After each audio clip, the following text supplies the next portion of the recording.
اور اب بات کریں گے آزاد کشمیر کی، تو آزاد کشمیر میں مہنگی بجلی اور آٹے کے خلاف شٹ ڈاؤن اور پہیہ جام ہڑتال 5 روز بعد ختم ہو گئی۔ معمولات زندگی بحال ہونے لگے، بازار اور دکانیں کھل گئیں۔ آزاد کشمیر کے عوام کے سستی بجلی اور آٹے کی فراہمی کے مطالبات مان لیے گئے۔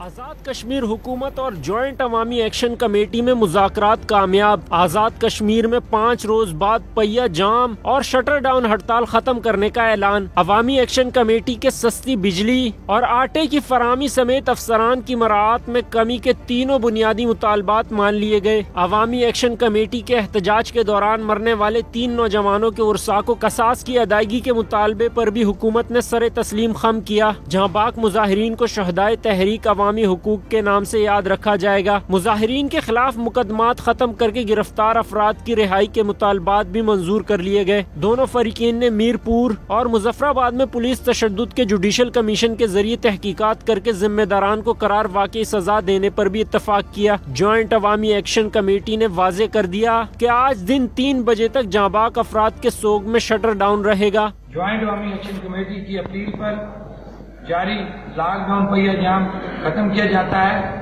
آج دن 3 بجے تک ریاست بھر میں شہدائے عوامی حقوق کے سوگ میں شٹر ڈاؤن رہے گا۔